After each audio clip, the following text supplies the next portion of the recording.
I think a lot of people have this tendency to be like, well, humans are naturally monogamous. And I don't know that there's much truth to that. And it's very funny that within the context of like such a materialist world that suddenly we need to go back to nature when it comes to relationship structures. Welcome to the Multiamory podcast. I'm Jase. I'm Emily. And I'm Dedeker. We believe in looking to the future of relationships, not maintaining the status quo of the past. So whether you're monogamous, polyamorous, swinging, casually dating, or if you just do relationships differently, we see you and we're here for you.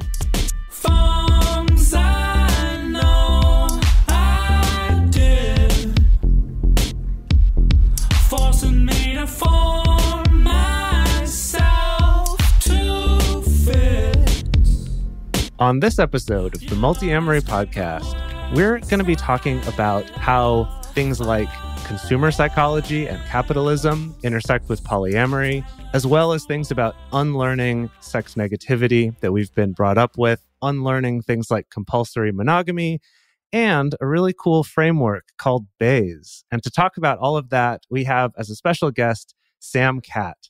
Sam Catt is a proud, queer, polyamorous content creator and coach. They created Shrimp Teeth in 2018 as a site that offers blog posts, personal coaching about how we communicate and how we think about polyamory, sex, and queerness. They also recently started the Shrimp Teeth podcast to continue these conversations and to talk with other sex educators in an audio format. So Sam, thank you so much for joining us. Thank you for having me. I'm so excited to be here. Yeah, we're really excited to have you. I think first question to the top of my mind is why shrimp teeth? Yeah, that's been all of our questions for like weeks preparing for this interview. I was like, I don't eat shrimp, but I'm pretty sure they don't have teeth, although maybe they do. Who knows? I think they have mandibles, but that probably isn't as catchy. Shrimp mandibles. Yes, maybe I will do a rebranding.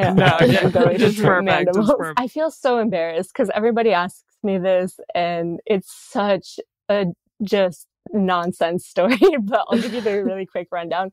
I was in design school. I had to make a fake website, and I was like smoking a little weed. It was like, I know. Okay, great. A great dentist for crustaceans. So off I went, made the fake website, had the domain name shrimpteeth.com. And then when it came to actually launching my company, I just kept it. So people always assume that it's a code or euphemism for a vulva, vagina, something like that. And I just kind of let it slide. And now I have to actually give the real reason behind this. So it makes me blush every time. I'm like, oh my goodness, what have I done? No, I love knowing that because when I was researching and looking into some of your other, your social media and other websites and stuff like that, there was somewhere in there that was a handle that I think was Shrimp Dentist or something like that. And that's why I was like, wow, nice. She's really invested in the whole shrimp teeth thing. I thought for sure it must be some kind of really important identity aspect. I had a vision of a shrimp once when I was growing up. No, I love that though. Yeah. I think deep down inside, my parents, when I was really young, they're like, you're going to become a dentist. So I feel like it stuck with me really? In one of those subconscious ways. But yeah, if you want to psychoanalyze me, you can do that. That's your alternate reality version of you is the dentist. Right. How funny. Okay, so you didn't become a dentist. You got into sex education and queer sex education. How did that happen for you? Yeah, much to my parents' delight, No, so I studied to be a packaging designer and ended up working at these really big corporations, then went on to do my master's in consumer psychology. And pretty much I just like to joke, but it's not a joke, that, studying consumerism made me an anarchist. And I realized I cannot do this anymore. So as soon as I graduated from NYU with this brand new master's, I just bounced. I was like, I can't do this. I left New York and moved to Portland. And then I started, just freelance graphic designing and doing that kind of little side hustle.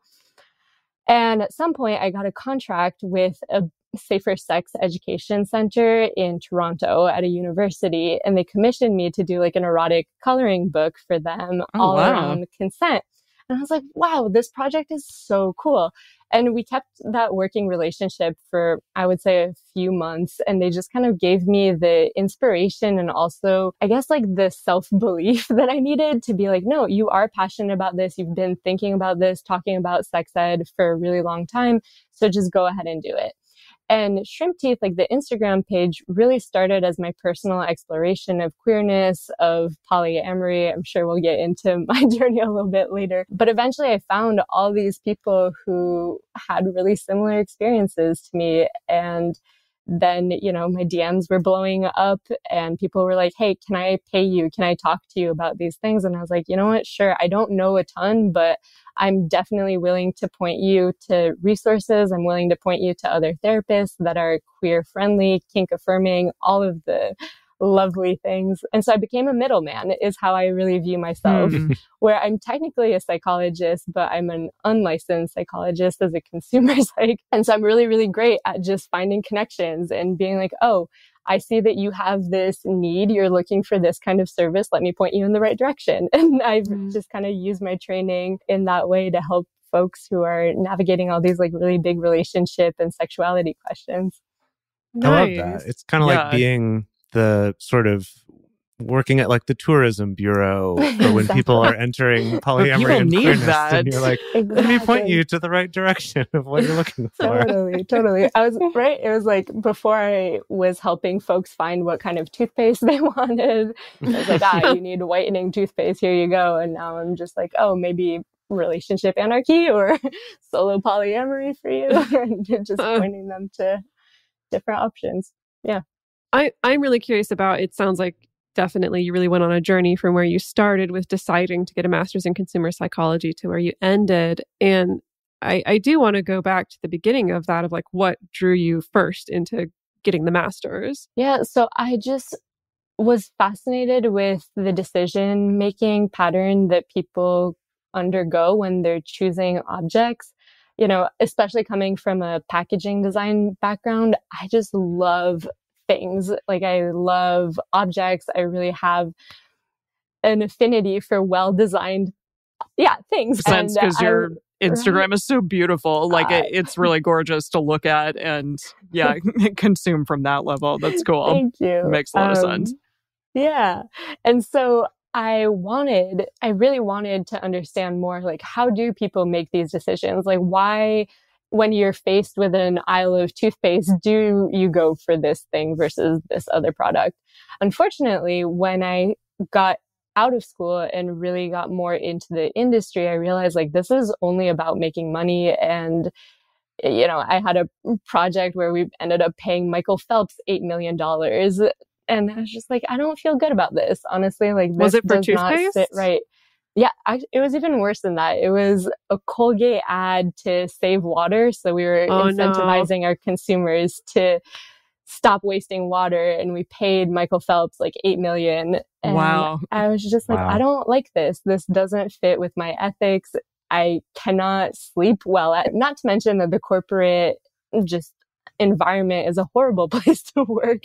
As a queer polyamorous person, I just could not be myself. I wasn't out. So that was really the sort of initiative to get out of that whole sector. I just realized I wasn't myself and I needed a big change.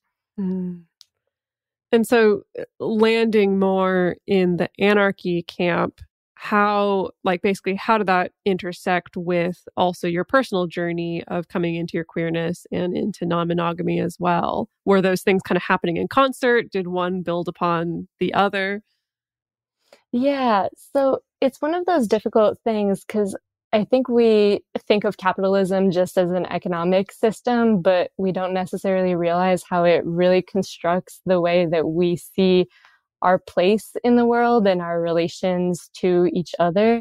And when we think of ourselves primarily as consumers, then we give ourselves permission to consume other people. And I think that's where a lot of like ownership myths come from. And I realized that by buying more and more and more into that system, I was really finding it hard to have healthy relationships.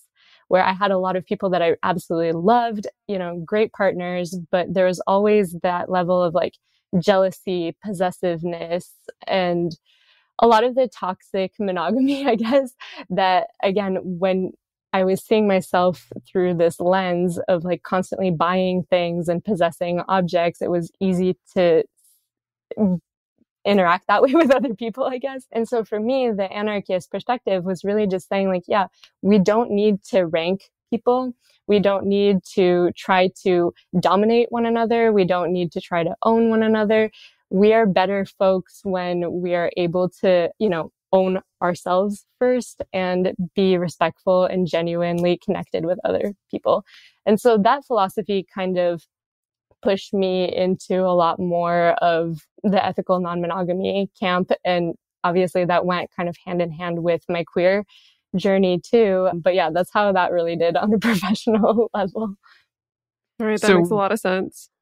Where and when did polyamory more become a part of your life? Was it kind of from your youth or very early on, or did it sort of evolve as this journey through ending your capitalism or at least like moving out of that? Right. Yeah.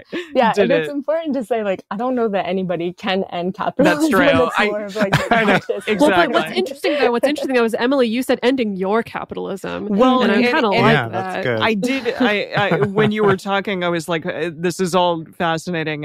And I do kind of think as a culture right now, I've heard like the kind of the last like throes of capitalism to a degree. I don't know. And clearly it seems to matter very much to this country, but I do wonder if there's a way in which we're starting to exit that, because we realize how much like it's really awful to the society at large. And It's just creating a larger and larger divide between people. But anyways, all that aside, I'm interested in you and like where your polyamorous journey started. Yeah, so I think my polyamorous journey started as soon as I started dating back when I was like 15 years old. So I was cheating on all of my partners. And I know that there's a pretty big resistance to saying like cheating and ethical non-monogamy are two separate things. And I really want to be able to hold space for that. But 15-year-old me did not have the word polyamory. I didn't know that ethical non-monogamy existed. I just knew that I could not settle for one partner. So when I started dating my now ex-husband, I was seeing 2-3 other people at the same time.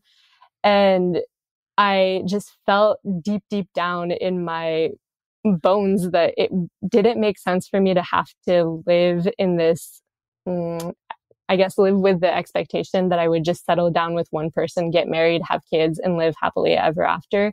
That story didn't fit for me.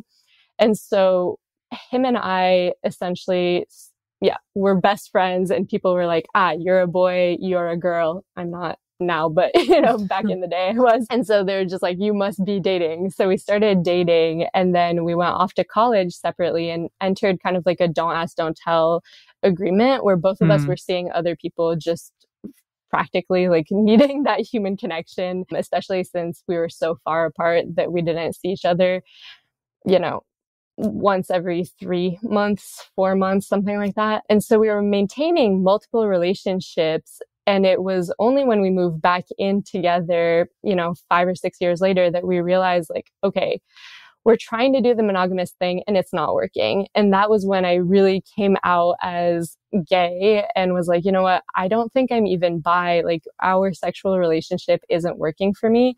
I love you so much as a nesting partner. That part of our life feels really lovely, but I can't be your one and only. And so we really started figuring out like, what does a relationship look like for us that gives us the opportunity to have other people in our life who are filling those like romantic and sexual needs while still being able to cohabitate and just have almost like this weird platonic husband-wife kind of situation. So yeah, that was kind of my journey through this. And obviously, like, your podcast was one of those like first resources that our therapist was like, hey, if you have no clue where to begin, just like listen to these people. There are other folks out there who are doing this. Exactly. It was very cool. Y'all are very Thanks, cool. therapist. Yeah, thank you, Sam's therapist. Yeah. Yeah. So I'd love to take us back to talking about capitalism, but not like, this is not a political show, right? This is a show about relationships. And so it's not about that. But I think that concept of how not only like capitalism, it's like you say capitalism and it almost like becomes meaningless because it's like such a huge concept and such a large thing. But more specifically, I'm really interested in some of the connections that you've drawn between consumer behavior and how it affects how we approach relationships and sex, like in more specific, particular ways, rather than just kind of makes us want to own people. But kind of how does that actually show up in practice? You know, what kind of things have you noticed and what kind of connections have you seen with that? Yeah. So, like we say, when we're talking about like ownership mentality, that's a really loaded word, and it shows up in lots of different ways depending on the relationship that different folks have. But one of the things that I find is really big is like our entitlement to other people's time and energy, right? That's really what I say when I'm using the term ownership, is that instead of asking somebody, hey, can I spend time with you?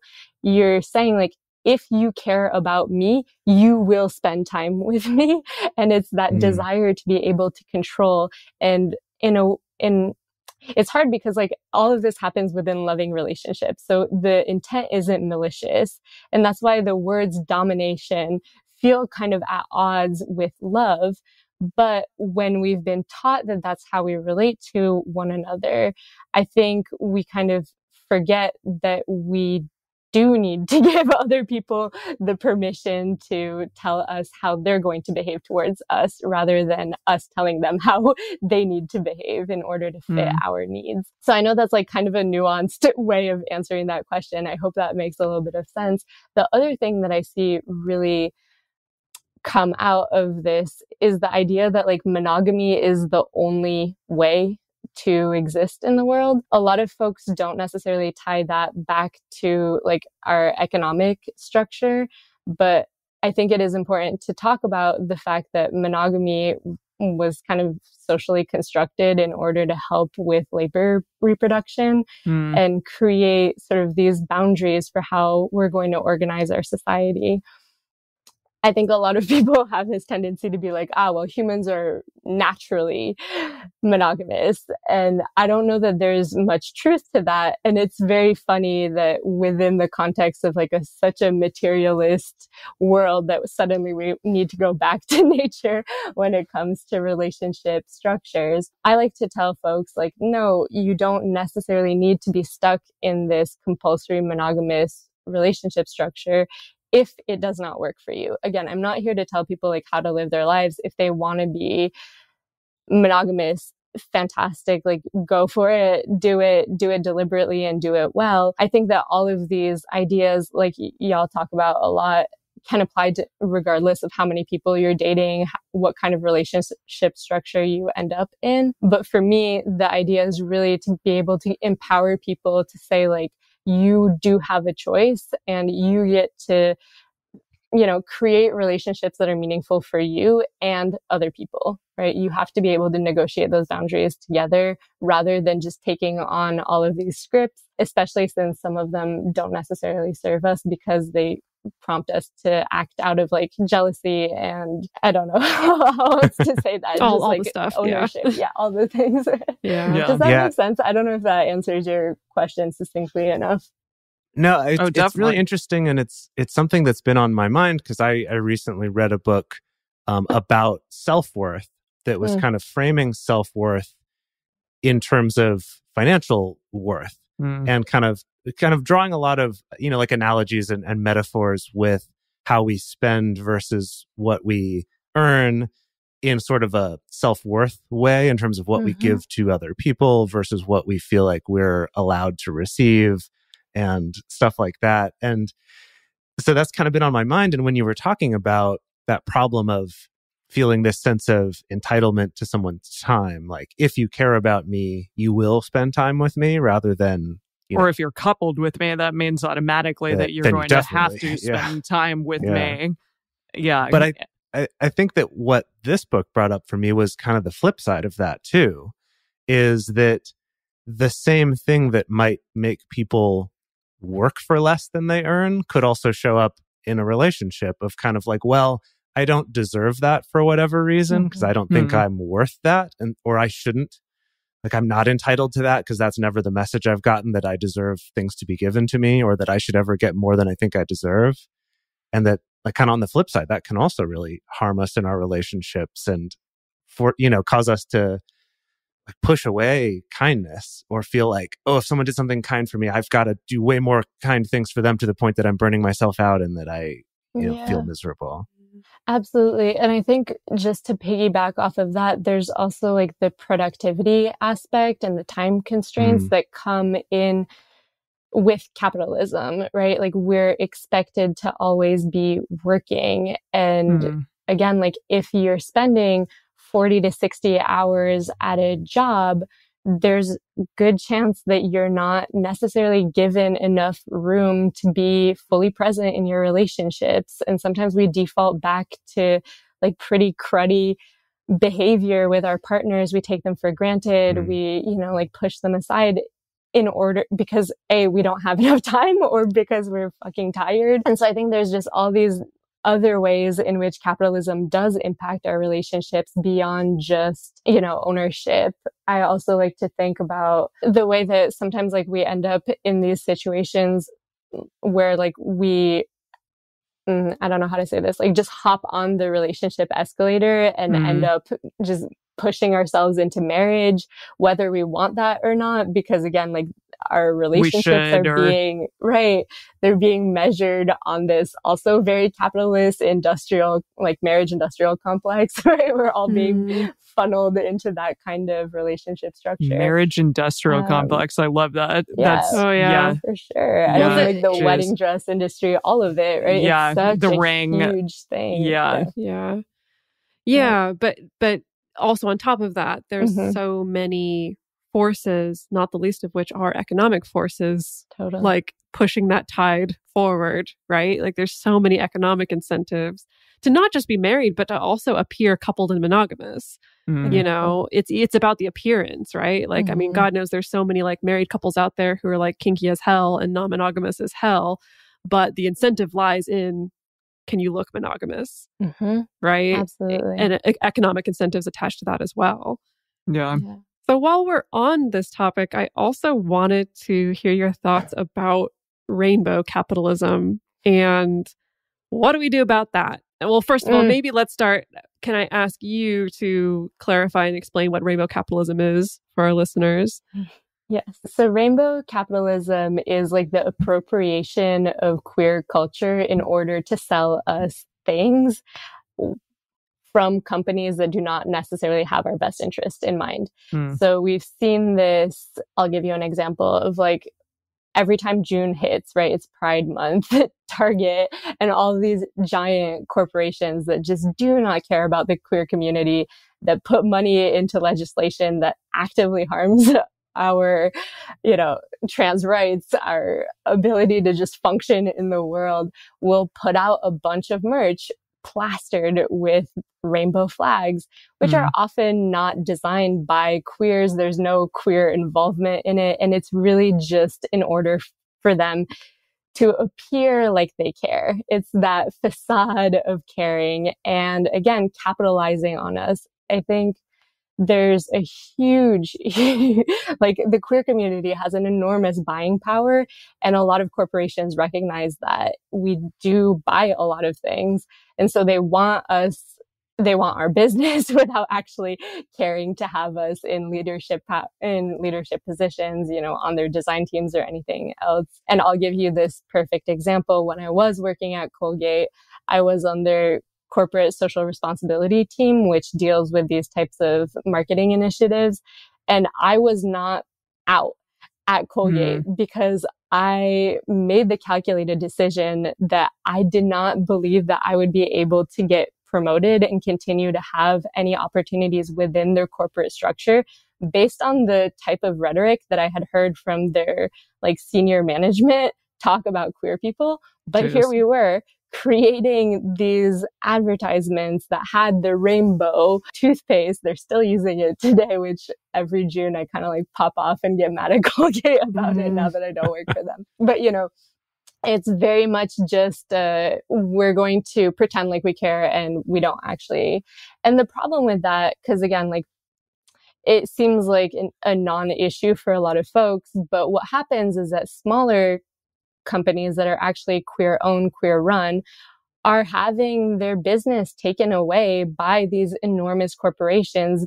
Because again, like as consumers, we're looking for something that's easy. And if I'm thinking about like where I'm going to get my Pride merch, it might be harder for me to go find a little local shop that is queer-owned that might not necessarily have what I'm looking for versus these enormous companies that are everywhere and available. So that's kind of what we're trying to push back against, as well as things like having corporations telling us that like we can't have kink or we can't have leather at Pride. Those are our events, and Citibank doesn't get to tell us how we get to show up in these spaces. And unfortunately, since it's become such a moneymaker, that's exactly what tends to happen. Jeez. Do you think along the same vein that polyamorous capitalism is on the horizon, or do you think it's already here? I bet. You know, I'm not entirely sure what that would look like, but anytime that people can monetize a cultural phenomena, a trend, especially things that were once a little bit more underground, they will. So y'all will have to keep me updated about what polyam capitalism looks just like. Images of the three, just like, the feet, the three pairs of feet under a sheet. Exactly. My God. In the bed. Feet under sheets. No, I Your Colgate threesome toothpaste. I'm sorry. I'm like, wait. Wow. How do you do that? It'll be, like the triple For all your size threesome toothpaste needs. tube with like a 3-pack of toothbrushes attached. There you go. It's like, there you go. You're done. You're ready for the morning after. That's all that they're going to think polyamory is. Yeah. I actually have a great thing to share with y'all. I don't know if you know this, but one of my cute friends owns a small indie sex toy company called Cute Little Fuckers. Step is polyamorous, and he bundles his toys and calls it the polyam pack because you buy one and share it with all of your friends. So there is a thing like that, but that is actually queer and polyam owned. It's not a mega corporation. Dude. Yeah. That's awesome. Right. Well, shout out to Cute Little Fuckers. I'm a favorite. No, I do have questions about that because on the one hand, sometimes I wonder, is polyam capitalism actually going to be a thing, or is it, or because polyamory and non-monogamy shows up in so many different forms, it's going to be kind of subsumed to all the different offsets of capitalism, right? Of the like the rainbow capitalism, or this is the subset of capitalism that's applying to the 50 Shades of Grey crowd, or is it all just going to kind of be fragmented into those things, or is there ever going to be a time where there's recognition like, oh, polyamorous people have all this buying power. Oh, these polycules that move in together need to buy all this IKEA furniture. Like, we got to appeal to them. Is it going to become its own very distinct thing when we're going to see like 3 pairs of feet under sheets, like just everywhere we look? I don't know. I'm just really curious about what the future is going to hold in that regard. At the same time, like there is something to be said about the like widespread acceptance. I was like looking at a stat recently, fact check me on this, where it was something like in 2004, 60% of the American population disapproved of queer marriage. And now we're at the reversal of that, where 60% do approve. So I'm not like defending rainbow capitalism at all, but oftentimes it is an indicator of more of like the social changes that we're seeing, which is really, really positive. So even if, IKEA decides to come out with a polyam line, like it might be cheesy as fuck, but here we are. Like, and that's the difficult thing, because I've also thought that of kind of like, unfortunately, I think that the more that you could demonstrate that polyamorous folk as a market exists, that would help rise that tide essentially, or help support that. So it is, it feels icky, but also at the same time it's kind of like, well, I guess there's a certain amount of it that works just by that normalizing factor. Corporations think it's okay, therefore it must be okay.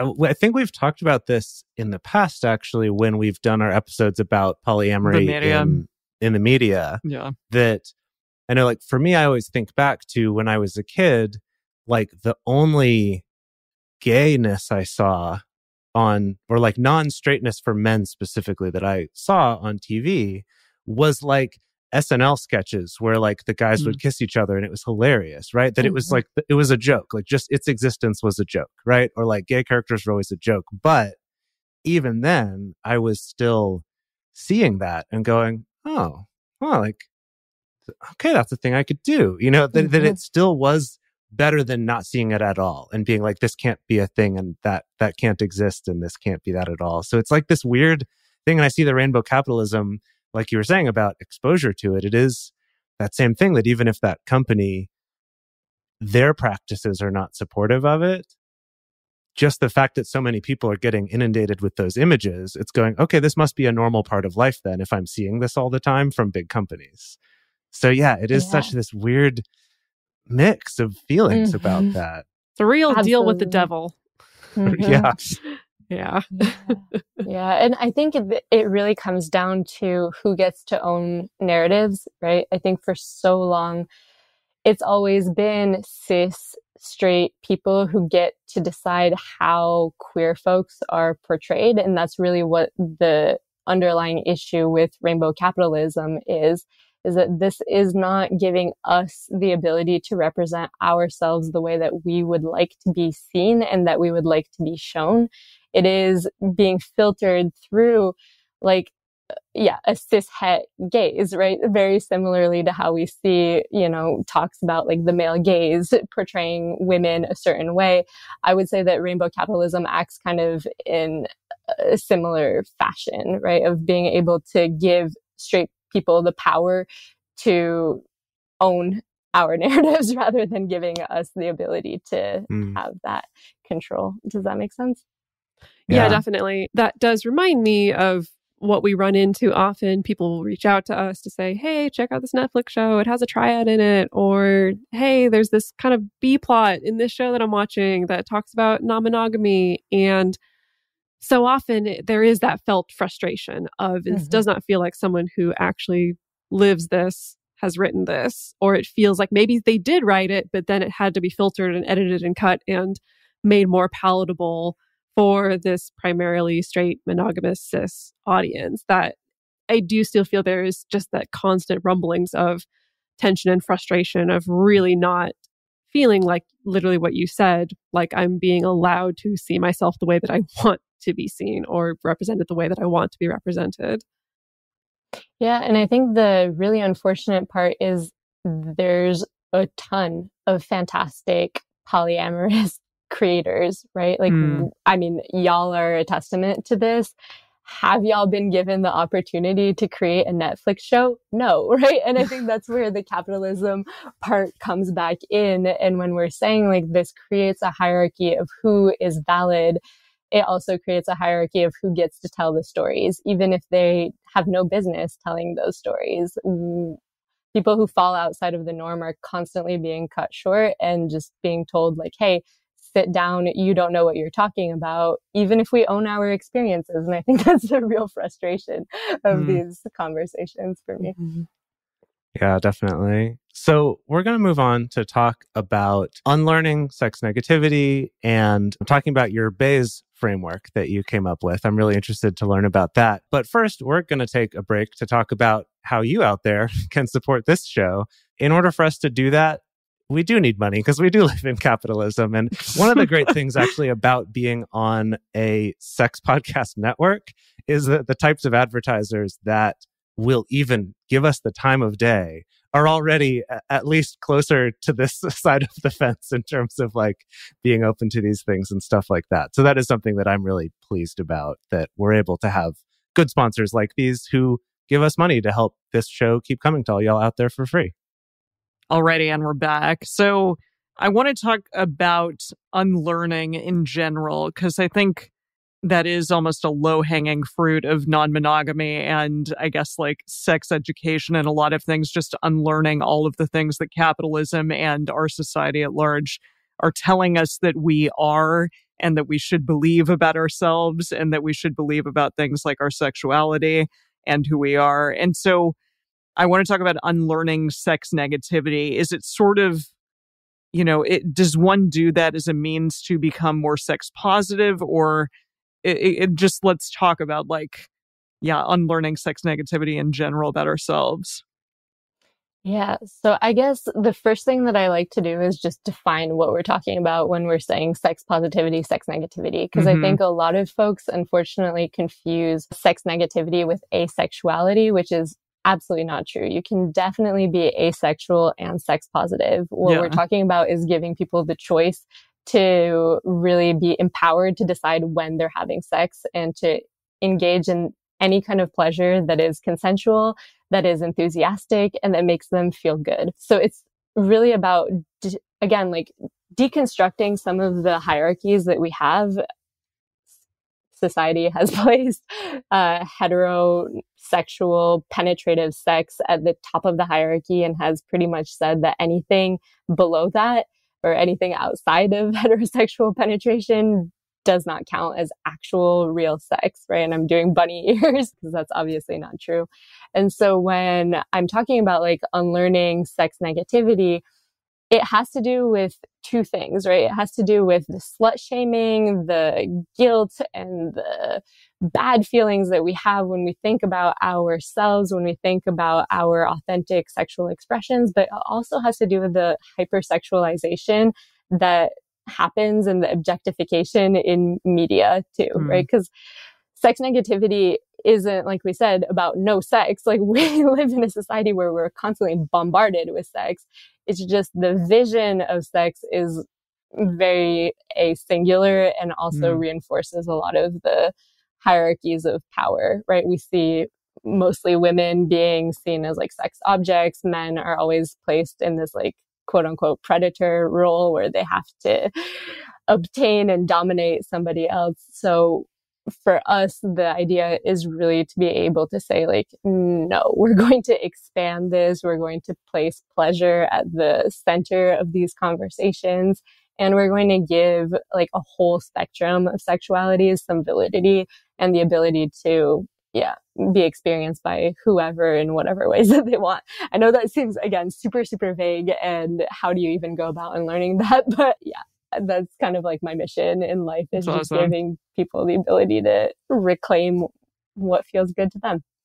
Yeah. And I think that speaks to a question that I have about this, because I feel so glad to see, especially over the course of the last 5, 10, maybe 15-ish years or so many more educators stepping up to talk about sex positivity, sex negativity, ways to undo that, ways to at least become aware of that in yourself.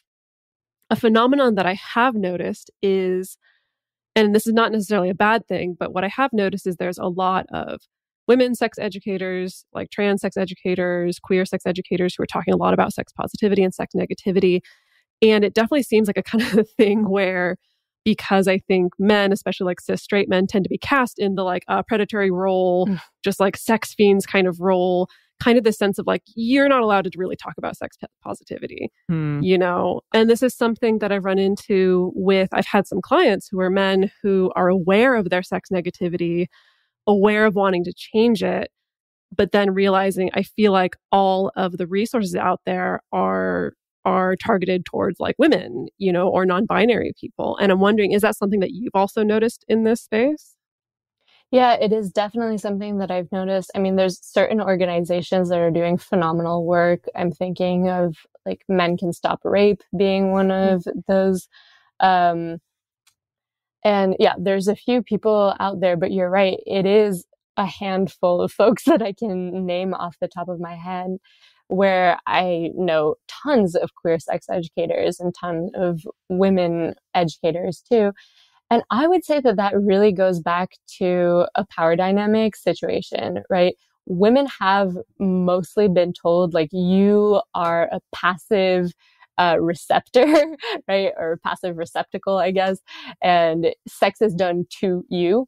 So I see this shift in attitude almost being part of the reclamation process. We need women, we need queer folks to be able to step into their powers and almost giving men the opportunity to take a step back.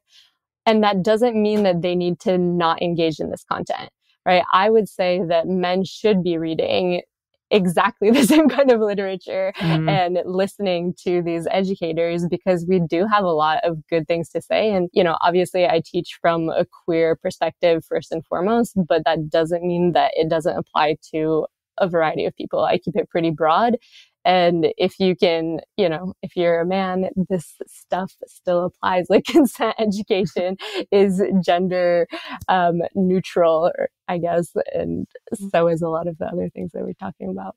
Well, it seems like it falls into the same camp that a lot of these conversations fall into, that often, sometimes an unfortunate side effect of language is once you label this as like, oh, this is queer sex ed, that then I think there's a lot of like straight people where in their brain, they're kind of like, oh, okay, it doesn't apply to me.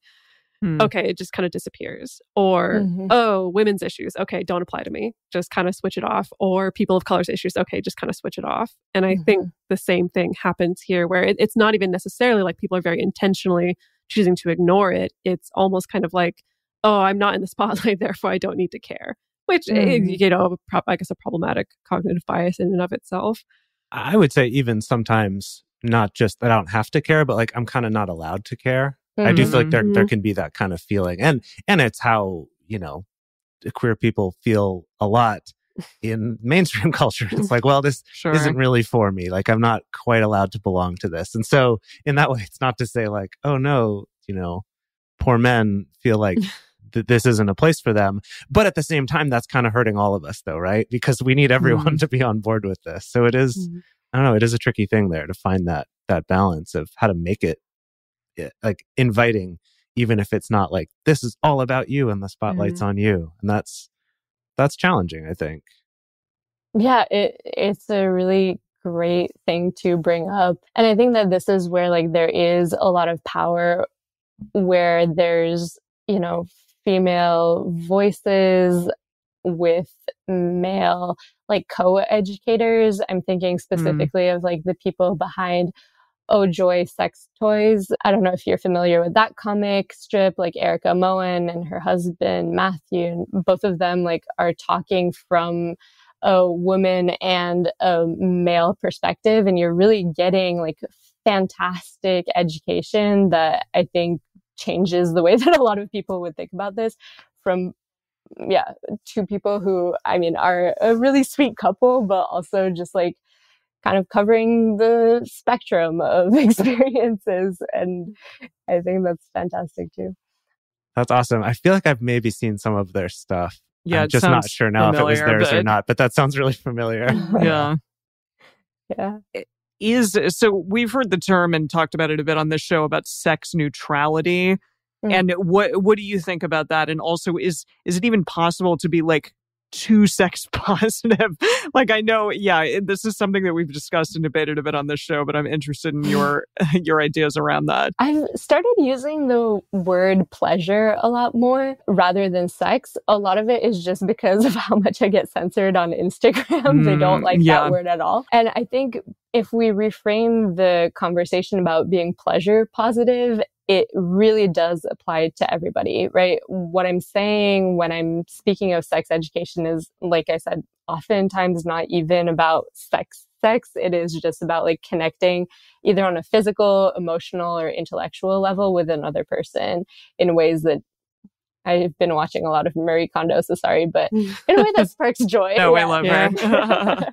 My partner has a big crush on her, so, I can't help it. But yeah, I think being sex neutral, to a certain degree, it's kind of a meaningless phrase, at least for me, in the sense that like, all right, you can not care about lots of things, but it's easy also to kind of detach from it. And I think that, when we're talking about pleasure, like the more you feel good, the more you do good. I think that's a Adrienne Murray Brown quote, and I really stand behind that.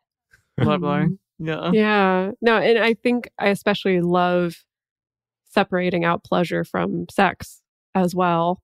The idea that one doesn't necessarily directly equal the other, I think makes a lot of sense. On this topic of unlearning, I want to circle back to unlearning compulsory monogamy or toxic monogamy. And so first, separately from what we've talked about already, which is about these feelings of possessiveness or these feelings of ownership, what are other kind of common ways that you see toxic monogamy or compulsory monogamy showing up in relationships? Yeah, I think there's just like a lot of social pressure to couple. People who are single are constantly being like asked when they're going to pair back up, right? There's this idea that we're ranking how fit a partner is for like long-term commitment, right? Like friends will give their opinions on like the validity of a relationship, always like, I guess with the assumption that marriage is the ultimate goal. There's like that relationship escalator that we continue talking about. I think these are all forms of toxic or compulsory monogamy. It's really hard to see any other choice beyond being in a two-person pairing. And obviously that's not the case. We can all attest to the fact that we relate to folks in very different ways. And so for me, the first step is just giving people the ability to say, you do not have to follow these rules, right? The script that was given to you, it can work. Parts of the script can work for you, but it doesn't necessarily mean that you need to take this as a default. You do have the option to customize. And I think for me, that's really the unlearning process, is taking what we've learned about relationships and saying like, does this feel good? Again, going back to the pleasure thing, right? Does this give me pleasure? Is this sustainable for me? Am I going to lead my most authentic life if I follow this norm, or do I need to tweak it?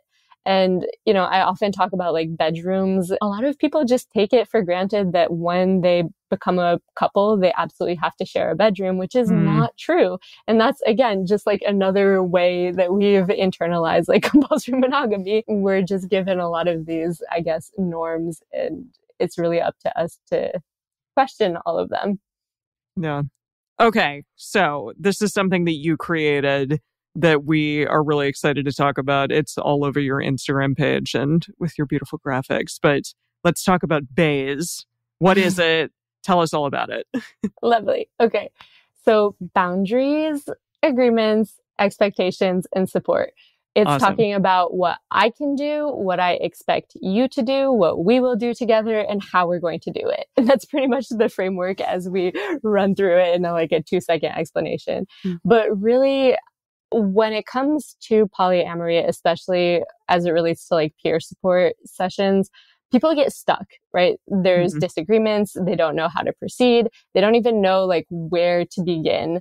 Because like we're saying, there is a period of unlearning where you've taken this script of compulsory monogamy, you've internalized it your whole life, and then suddenly you have to practice polyamory, and a lot of the like quote unquote rules no longer apply.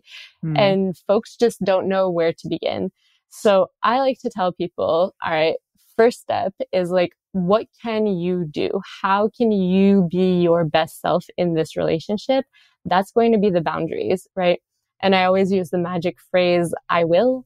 So I will treat my partners with kindness and respect. That's an example of a boundary that it is up to me to set with my partners, and it is up to me to maintain. The framework, first of all, just because boundaries, so many people feel like it's like a line, a demarcation, like you will not cross this. And instead, you just talked about it in a way that's like super positive, which is really lovely.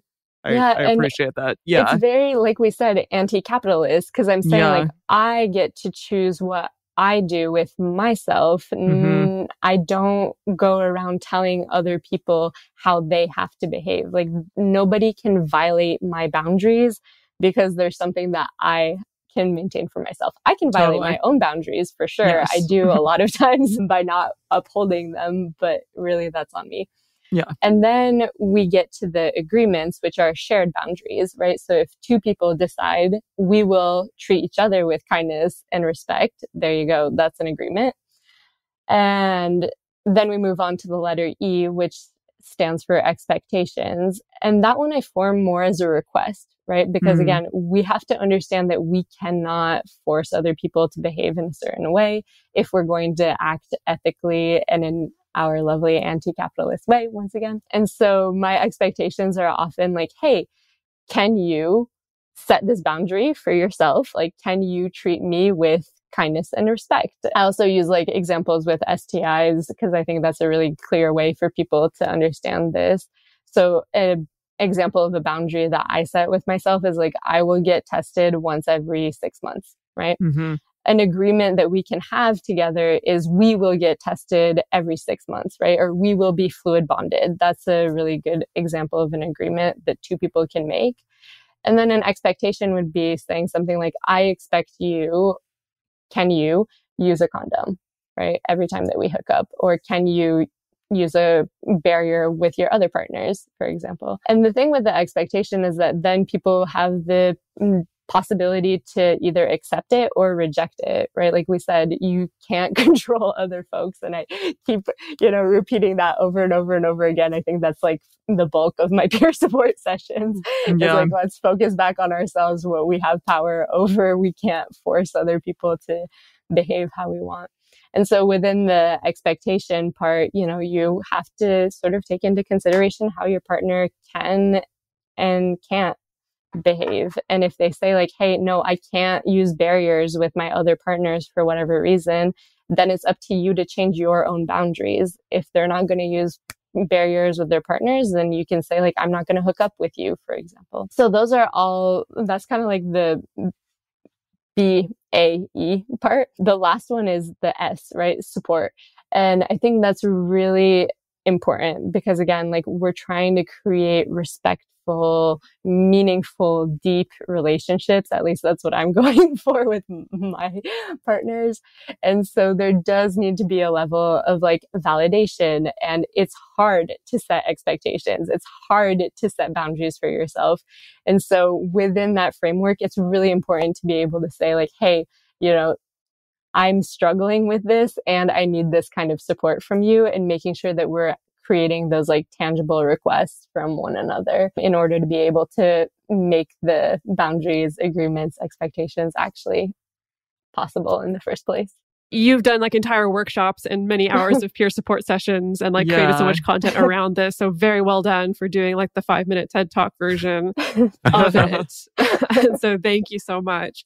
Something that I will say I really love about this framework that incorporates all these different facets, right? Because I think to zoom out and look at what I've seen in the non-monogamous community is, if we're going to look at kind of the modern day non-monogamous community and polyamorous community, first, so many people were coming out of like the swinger scene in the 70s, 80s, 90s. That was so much about, I guess I would say, very heavy in the kind of agreements and rules, right? Where it's like, that's the engine that drives this, is like, we decide as a couple what happens, who's allowed in, who's not, what you can do, what I can do. And then that's the only way that polyamory ever works. And then in more recent years, of course, there's been a lot of backlash to that, right? Of no, we got to get rid of that couple's privilege. We got to get rid of that couple hierarchy. And it's got to be all about my boundaries and just protecting me and what I do and what I will tolerate and won't tolerate. Maybe even to an extent of being very hyper boundaried around these things. And I really love this framework that kind of incorporates a little bit of, it's about you protecting yourself, and it's about you agreeing with your partner, and it's about you being able to express your preferences and your wishes, but your partner's still an autonomous individual who can reject it. And it's also about both of you getting support at the same time. Though, I really love the BAE's framework for that kind of this knitting together of all these different aspects, where it's not quite all about one tool or the other being, I guess, like the silver bullet that makes everything work.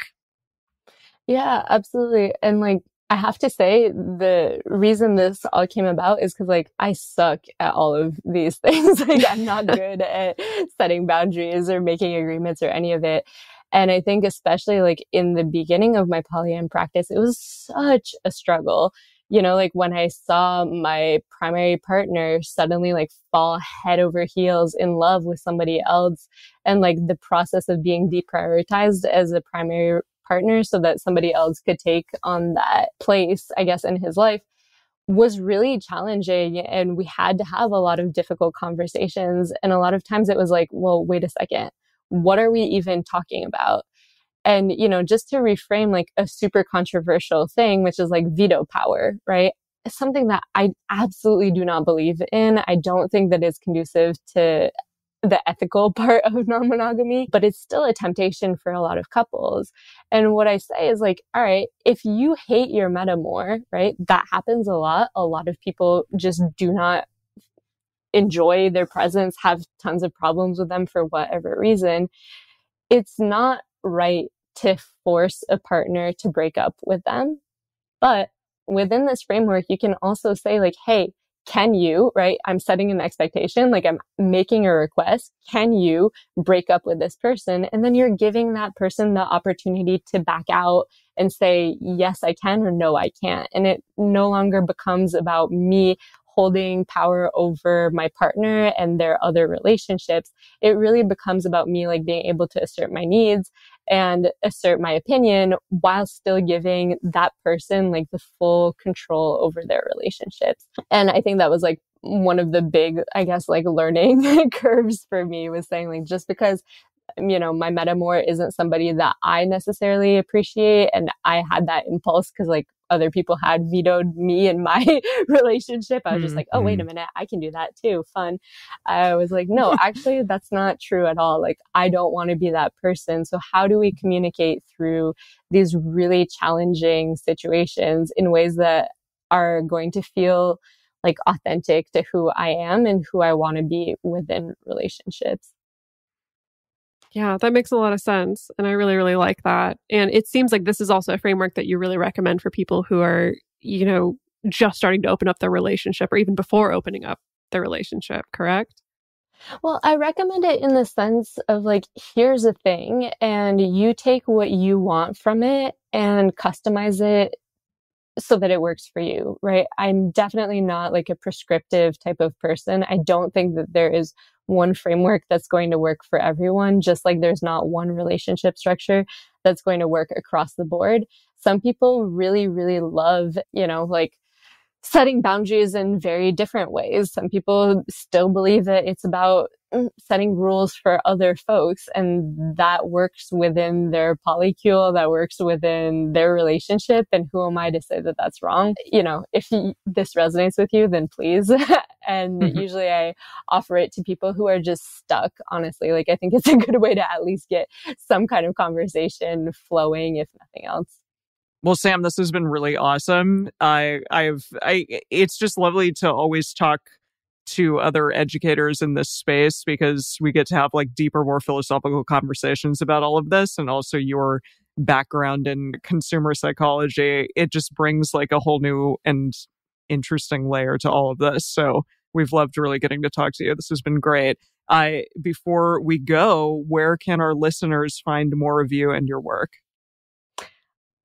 Well, it's been absolutely a pleasure chatting with all of you. So thank you so much for having me. I'm not going to plug my Instagram because, again, I don't like it. This is not working with my capitalist or anti-capitalist framework. Got it. Head over to my Patreon and go to patreon.com/shrimpteeth. Y'all can pay me for the work that I do. I'm putting in some work. You can find me there.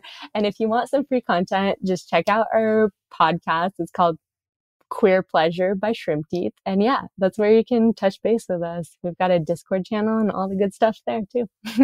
Excellent. Yay. Again, thank you so much. So we are going to be staying with Sam for our bonus episode for this week, where we're going to be diving into the concept of vegan sex education, which should be exciting. Interesting. Yes.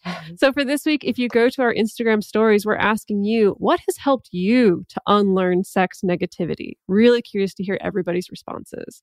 The best place for you to share your thoughts with other listeners on this episode is on this episode's discussion thread in our private Facebook group or Discord chat. You can get access to these groups and you can join our exclusive community by going to patreon.com/multiamory.